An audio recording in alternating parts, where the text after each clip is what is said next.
What you heard here was a lot of people talking about the future of tribes, right?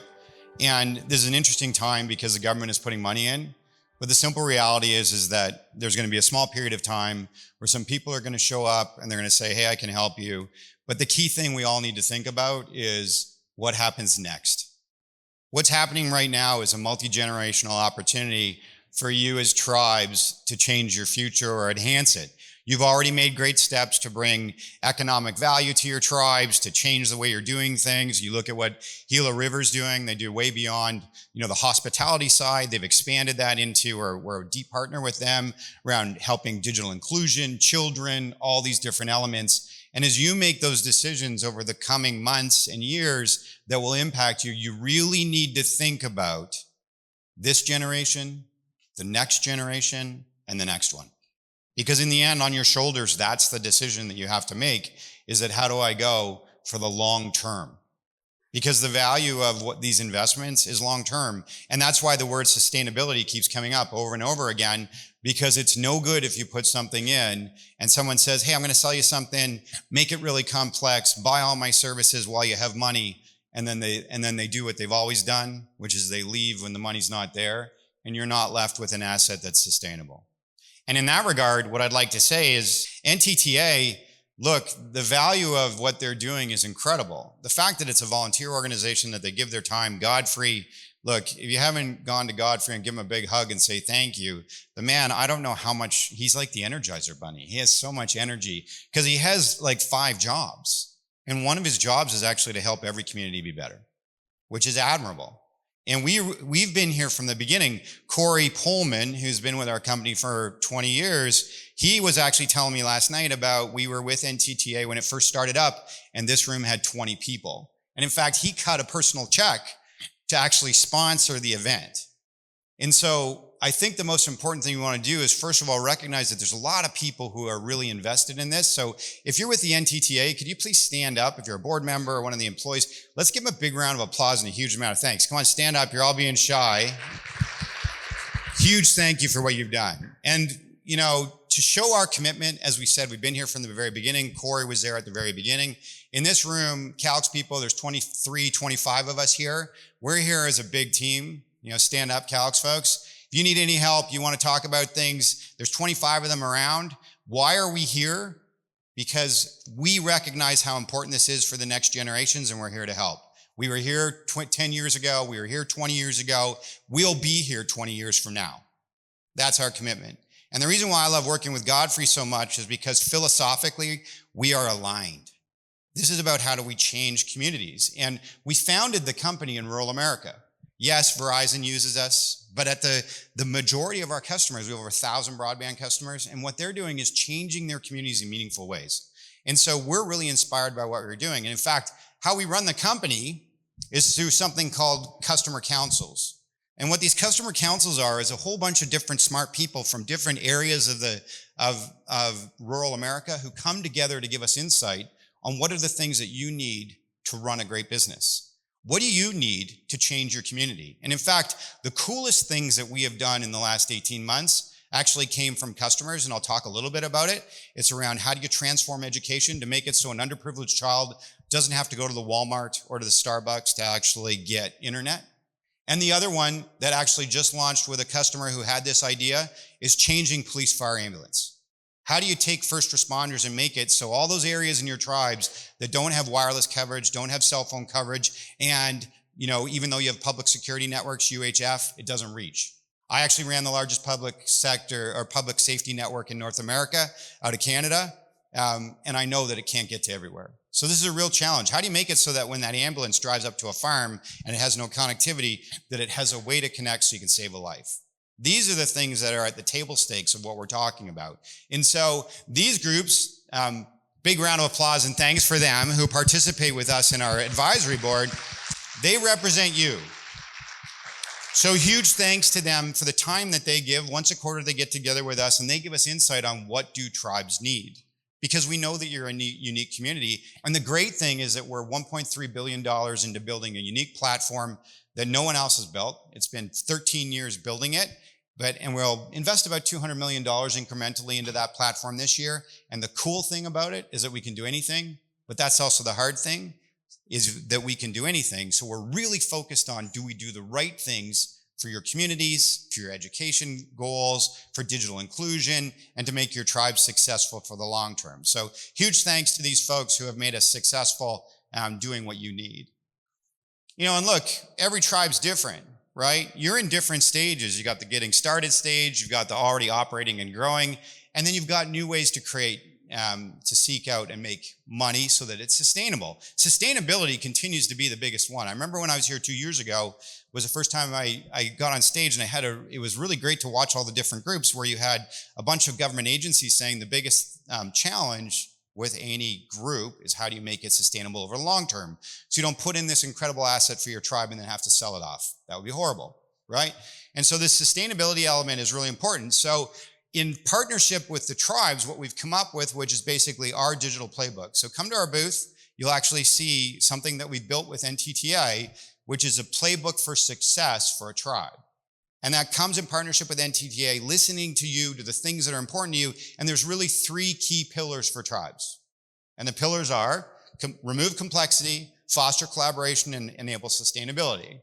So on the complexity thing, look, as you can see, there's a lot of different folks who are going to come. And the traditional broadband market is very complex. You got 15 different vendors. You have to make them all work. And as everybody has said to me over and over again, and we hear this from cooperatives and all the other small service providers, they say the same thing, is that it's almost impossible. How do I actually make all these different vendors work, especially if I can't get people to live in my tribe, and then I'm paying contractors, you know, for the next 20 years, versus how can I make things simple?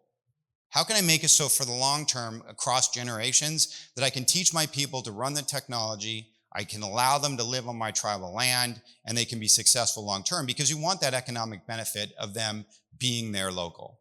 And so this complexity thing is something that we've really focused on. So as I mentioned, there's the Broadband Success for Tribes. It's a playbook on how you can reduce complexity and how you can go to market regardless of stage. And this is something that we're doing a lot of work. And as you saw, there's 25 people here. They're glad to talk through how we can remove complexity. And the removal of complexity for us is, as a good example, would be an investment that we made in a company called Ready.net and Broadband Money. And what they do is they have a great software platform where they help service providers understand your serving area, the maps, all the different funding that's available. And what we've partnered with them is, because we're the largest cloud provider for rural America, we actually are in the process of integrating our clouds so that not only can it be simpler for you to go do your broadband money submissions, but the bigger one is, what happens after you get it deployed? Because we know governments, and what do governments want? Lots of reports, right? If you've taken CAF funding, if you've taken RDOF or anything like that, that can be killer. If you're a small tribe and you have 20 or 30 people in your tribe running the broadband program, how can you take one person and have them constantly doing all the reports? It's a nightmare. So with CAF, what we did, this was something that we did uniquely 15 years ago, embedded in our cloud platform and in our software platform, is you have one of our routers in the house, a Wi-Fi router in the house, it automatically does speed tests, it bundles them up, and it sends them to the government. No work. Literally something that someone can spend 15 minutes a month, and it's done, regardless of size. We have customers who are 500,000 subscribers. We have customers who are 500 subscribers. It's automation. Everyone's talking about AI. Well, we process between 15 and 50 terabytes of rural data every hour. And what's great about an AI engine is that the only way AI engines work is if they learn on data, and our AI engines are focused on your business of simplifying it.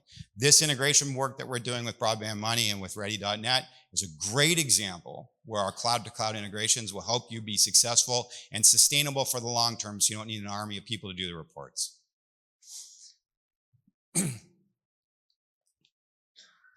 And so as we continue to expand, one of the things that we've been focused on is that as you look to build out your networks, the key thing is, how do you make it simple? And so our teams are here and available to talk to you about that. The biggest thing that we really look forward to is that by eliminating a bunch of vendors and going to a single vendor who can actually go from the edge of the data center all the way into the subscriber's home, whether that subscriber is a consumer or a business, the value that you get is simplicity. And then when you put a cloud on top of it, we're really excited about where AI is going, because those automations are going to make it so that you can take somebody and pay them, and this is something that we do all the time, you can take somebody and pay them $300,000 a year, they live in San Francisco, but how do you get them to actually support your tribe over the long term? The value of AI, simply stated, is you can take someone who has less training, put an AI engine to augment their work, and now they can operate like that person who's been in the industry for 30 years. We are a firm believer in that's the value of AI. And for tribes in these rural areas, the value is, as opposed to having to send somebody from your tribe to a university to get their computer degree, then their master's, then their doctorate, and 30 or 40 years of experience, and then to come back to the tribe, instead is you can actually take somebody that can get a first level degree, you put that AI engine on top of it, and they become effective. This is why we're really excited about the future of clouds and why you should be really excited for the communities, because it's going to help your people actually do things that in the past they would have had to spend 10 years learning how to do. We're really excited. And we have a trusted ecosystem. So there's lots of partners here that we work with. You see Connexon and others who are out in the marketplace. And what they really do is they come to the forefront. They talk to you about where you're going. They understand it. You've heard about the engineering firms we partner with. We're really excited. I think their hands were up over there. They're right over there, exactly. We're really excited. We've been working with them for a long time around electric utilities. Carl Meyerhofer is the next Calix person that we've worked with. And they have a great insight into how to actually build your business for the long term. And most important, sustainable. This keep coming up over and over again. They have great expertise that you can draw on for the long term.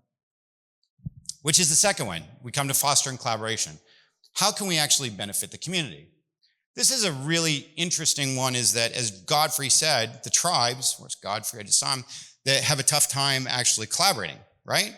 And we see that for all broadband providers, regardless of size. Why? You're a small broadband provider, you're in your state, you can't get to every event and collaborate, it's difficult. And we have been very focused on this. And this is something we call customer success. So the individual who runs this organization, he came from Salesforce. I worked with him at Salesforce for 5 years. He was there for 16 years. He actually, for cloud and software companies, he invented the idea of customer success. And what that is actually how do you engage with a customer and understand that you can't just give them technology, you need to also be with them on the journey to how to use that technology over the long term. He literally invented that at Salesforce, and over 16 years, it became core to who the company they became.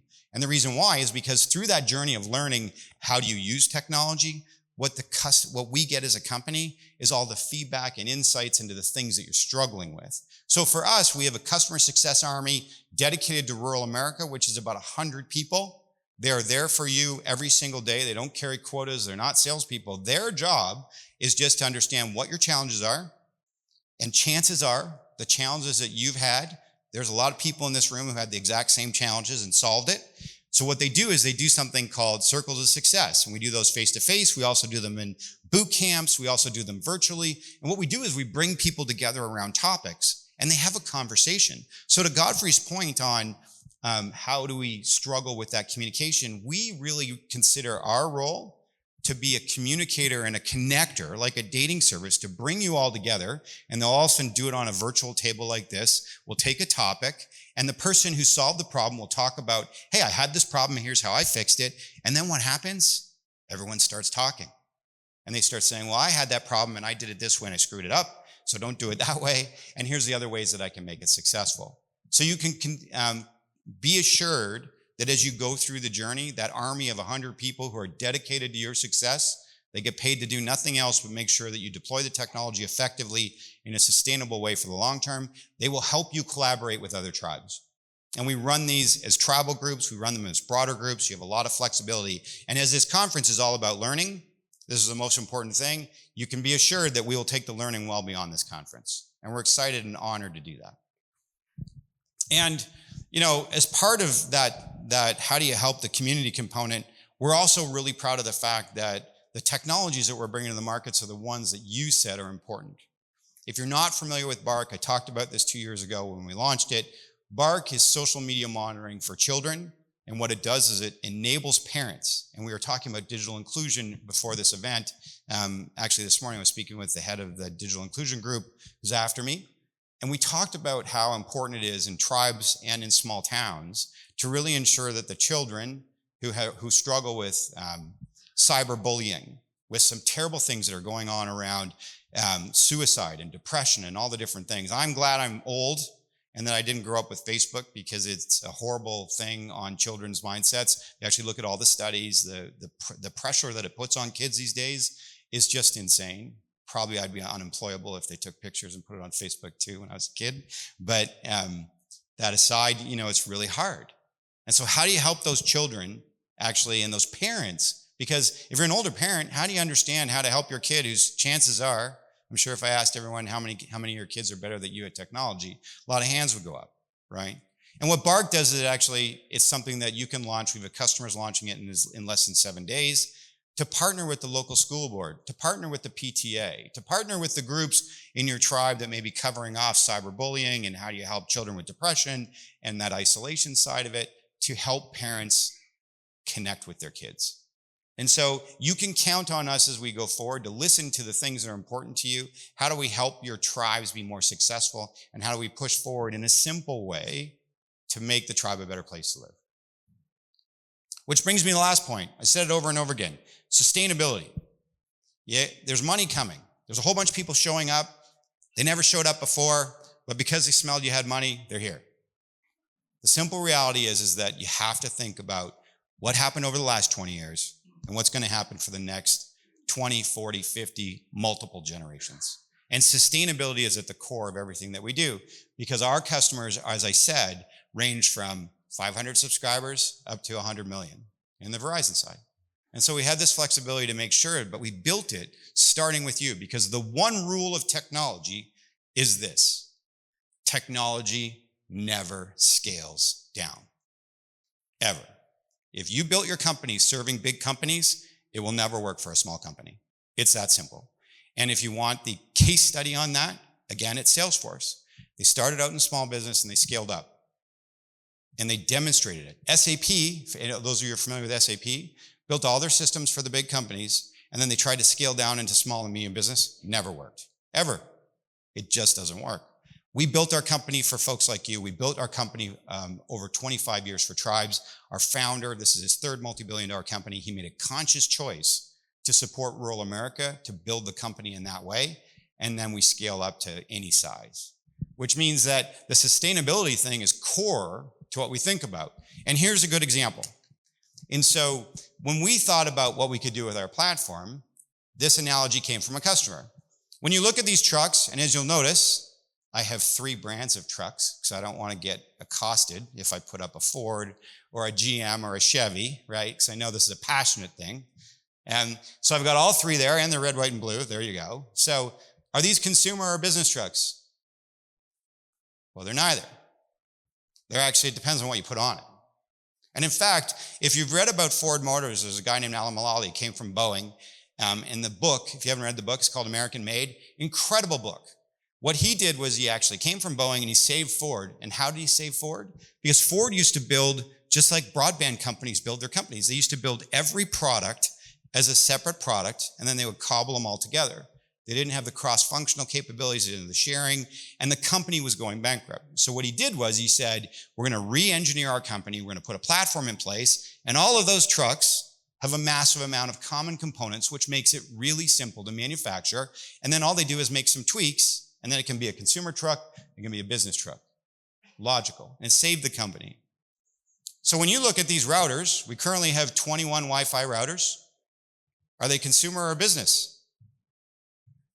Well, actually, they run software, and based upon what software you run on it, decides what they are. Every single one mixes matches. Every single one runs all of our software, and it means that you can take a small apartment building, you can take a Quonset, you can take a farm, you can take a multi-dwelling unit, an apartment building, or the arena, the football field, all these different things, mix and match them in with the same team, with no incremental technology, no incremental expertise. You can now serve your entire community. And what I'm really proud of on this slide is actually what's on the right-hand side, or left-hand side. You're right, which is our new outdoor router. And this came right from folks like yourselves, tribal members, rural America, who said, Wi-Fi should extend across my entire community, and which is why you'll see at our booth, there's a 1-mile router out there. It reaches a mile. Why do you want that? Because you're rural.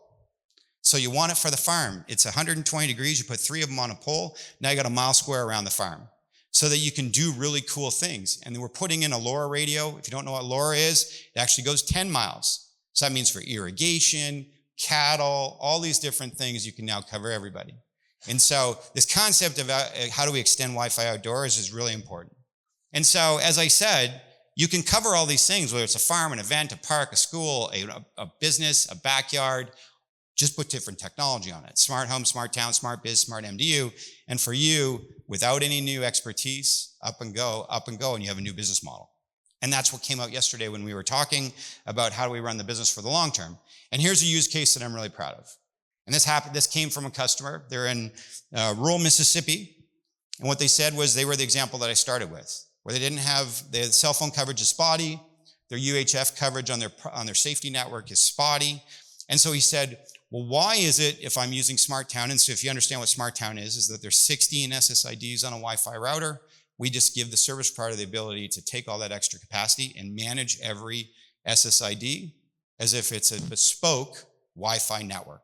So if I'm a child and I get a Google Chromebook, I can roam around town and it will securely authenticate into an education network that's backed on the consumer routers and the business routers, and then it's connecting into the school. And now every child can have access to Wi-Fi regardless of whether or not their parents can afford broadband, whether at the park, whether at the school, whether at downtown. The other use case that a customer just launched is they took 100, across 9 towns, they took 100 first responders and they created a ubiquitous Wi-Fi mesh across their 9 towns so that when someone drives up and they lose that cell phone service in the ambulance and they've been called to save someone who's had a heart attack, well, it'll automatically authenticate into that wireless router onto that dedicated Wi-Fi network. It'll authenticate into their back office and all their devices work and they can save a life. These are the types of things that by using a platform and more importantly, your ideas, the things that you tell us that are important to you, ideas and challenges that you have in your community, by bringing those into our platform, we can solve problems and make it radically different for how you live. And so we're really proud of that ability. And again, those ideas come from our customers. So as you engage with us, give us great ideas. Give us your biggest problems, and we'll try to figure out if we can't solve it without you having to spend more money. And that's the power of this, is that you can repurpose capacity.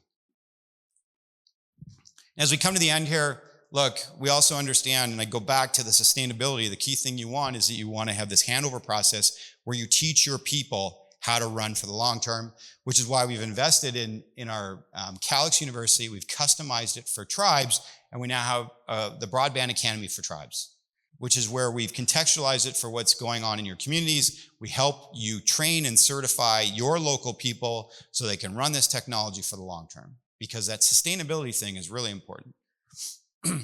Which brings me to the close. Look, you want to have a safe and prosperous community. You want to actually bring people and have them stay here. You want to be able to attract people to your community so if the kids go off to go to university that they come back. You want to have a sustainable business for the long term. You want to have a thriving workforce. And this sustainability, simplicity, and collaboration is what we're doing to help you be successful for the long term. So with that, I just want to say thank you for the opportunity to be here. Thank you for the opportunity to partner and sponsor this event and to work with you. And as I said, we have 25 people here who would love to hear your challenges, your ideas, and ask us what we can do. Tell us what we can do to help you be successful for the long term, because we're listening. All right? Thanks very much. Hello, my name is Sally Finday from the Leech Lake Band of Ojibwe. We're from the country of trees and lakes. I'm wondering about that 10-mile router. Is that going to be something that would be accessible with our fixed wireless network? Would it reach 10 miles through pine trees? So fixed wireless, so you mean at the end of a fixed wireless router? So if you actually have the connectivity, then you can put a router on it to extend it. And so the 10 mile is LoRa. So LoRa is a low bit rate, and it's actually for specific devices like pump switches and IoT devices. And will it go through pines? Well, it depends on, obviously, it won't go through rock and things like that, but it actually has a big wavelength. So like 2G, which reaches longer, and then 5 and 6G, it will actually have a very long reach, which is why it's so popular, that radio.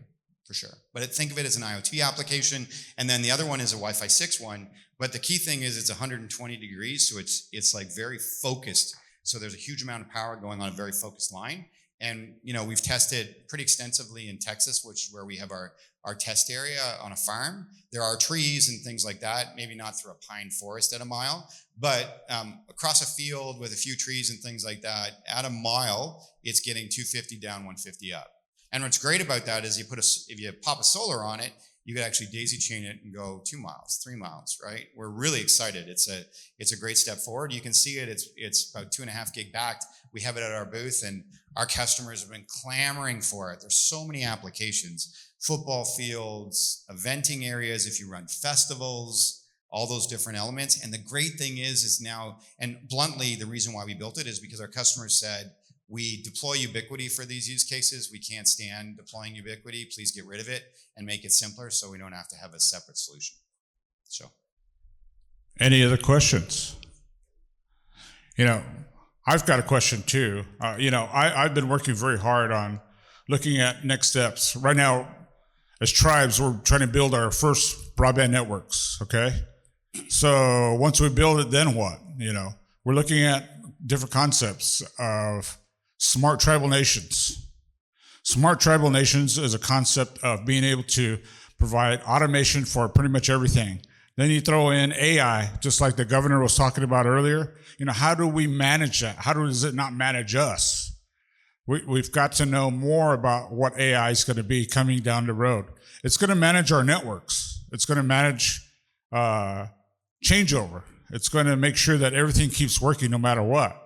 But do we want it to do more? So I know Calix is on the advent of AI in their networks, and Michael, can you tell us a little bit about what that means for your Calix venue? Sure. So from an AI point of view, we've been doing it for over 5 years. We just haven't been very public about it. We did ChatGPT 1, 2, 3, 4. We've been using TensorFlow and a bunch of other engines. The most important thing for AI with regards to us is actually maintaining your data sovereignty. So the key thing that we ensure that all of our customers demand this, and it's easy for us because we're philosophically aligned, your data is your data. And therefore we protect it. And for us, though, the big work that we've been doing is how do we ensure that in an AI model, if you understand how learning models work, one of the dangers of a ChatGPT is that it goes to the broader internet, and when it consumes your data, it becomes their IP, which is very dangerous. So what we've been doing is actually only running engines that run on our cloud with our data and learn on our data to protect your data. That's the first thing, right? So that's first and foremost to us. With regards to what's possible with AI, this is, again, the reason why we're so enthusiastic about it is simply because of the fact that this helps you with sustainability, because you can automate common tasks. You can automate and understand the experience that you're providing to your subscriber, whether it's a small business, a large business, or a consumer, and provide incremental ways to implement security to protect them. The AI engines become very powerful. So 5 years of investment, what do I think is going to happen for broadband providers is we're going to take a lot of the common tasks that you find very annoying, and why would you have your high talent, very smart people doing really rudimentary provisioning tasks? Why wouldn't you instead have those people actually tuning your network, doing new builds, all those elements? And so what we see it as freeing up capacity of, and everybody is people constrained so that we actually take those common tasks. And one example was last year we released end-to-end provisioning, which is fully automated. So literally, if you plug in a router, it will provision all the way through the network and do the service with nobody touching it. And we've done that with a lot of our partners. And the reason why is because that was the number one thing that customers wanted, because provisioning is a bit of a nightmare. If you have 10 different vendors, you got to touch those 10 different systems. And we've made it automatic from the edge of the data center right into the subscriber. And our customers love it. It's a great step forward. And where it will go longer term is actually an AI engine will look at the behaviors of somebody, and because you can provision services automatically, we could do things like bandwidth on demand, which were never possible so far. So I can look, and someone actually is in their home office, and work from home is a big thing. They're sitting inside the tribe, they're working from home, they're using Salesforce and Microsoft and other tools. The AI engine sees what they're doing, and it can actually on demand change the capacity that they provide into that endpoint, provision it through the network, and then for an hour while the person's doing work from home, they have a higher level of service. These are things that in the past were highly manual, and we've automated, and we're just at the beginning. Behavioral-based firewalls for consumers, all these different enterprise technologies now become available at the lowest levels to protect your subscribers. We have another question over here. Good morning. My name is Carmen Baldwin. I'm here from Gila River with Digital Connect. I have a question regarding the Smart Town. What's the square mileage on it? And how quickly were you able to deploy that system? So the way that Smart Town works is that for us, think of everyone else deploys a router as a dumb router and they put firmware into it, and it's very inflexible.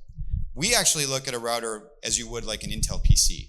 It has we actually do significantly more RAM, we do significantly higher processors, and the reason why is because when we run an operating system on top of it, and that operating system is connected into our cloud. And as part of that, we can deploy all these different types of software that allow you to have different use cases. So the way that Smart Town works is basically every Wi-Fi router in your network, whether it's for a small business or a consumer or a medium business or it's at the eventing area or whatever, basically becomes part of this mesh and available for the service provider to then create those individual can you bring up the slide of the different routers? Individual networks. And so the question of coverage really just now becomes one of geography. So if I have a whole bunch of homes, and then downtown I have the small businesses, but then I've also invested to cover the football field, all of those become part of your wireless network. And so all you have to do now is decide, hey, if I've got a couple areas, like this area over here doesn't have enough homes or businesses near it, I might have to make some investments and pop a couple of these on a pole. And you know what the great thing about it is? If you ever want to make a mayor happy, and to Godfrey's point on what's my biggest problem in permitting, right? Tell them that you're going to provide free Wi-Fi for people who are downtown.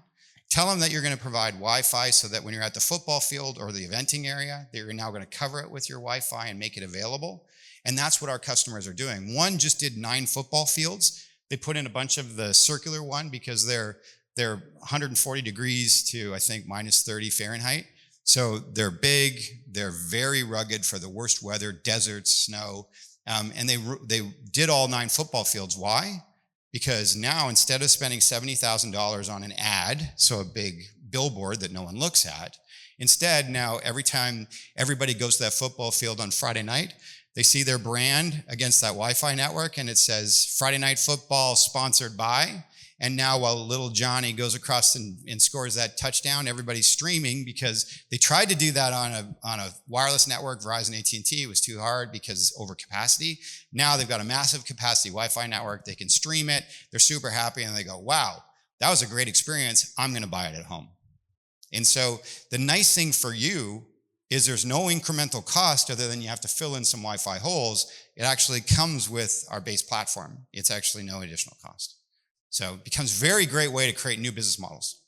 And then for those of you who are doing E-rate, think about the E-rate opportunities, and we have a bunch of customers who are doing this, is that Wi-Fi mesh with an education network, you can then apply for E-rate. And so, for example, you can get a subsidy of maybe $1 a child per month to actually support it so all the children can roam around town. And that was the initial use case for Smart Town, was a customer saying, during COVID, underprivileged children were really left behind. So how do we make it so they don't have to go to the Walmart? And I grew up on, poor without, the fancy stuff. And so I really said, well, we got to do this. And we figured it out. And then all these other use cases came out of it.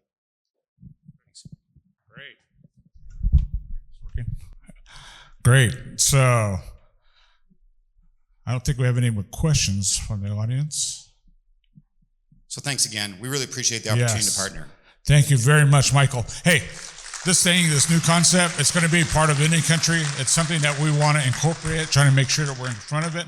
I really appreciate all the stuff and innovation that your company's doing, so thank you so much. This is something that's we're trying to understand right now. Any country really doesn't understand it just quite yet, but we're going to get there. Well, and what we look at with Smart Town is that there's no reason why you as tribes can't band together into a roaming alliance so that your tribal members, if they're roaming on your tribe and then they go to another tribe, Why can't they roam on the tribe beside them and the tribe beside them and the tribe beside them? So there will be a roaming alliance for tribes coming in early 2025. We'll be talking about that in October, and that's a really exciting way to expand tribal That power. is exciting. So thank you so much. Thanks. I appreciate it, sir. Thank you very much.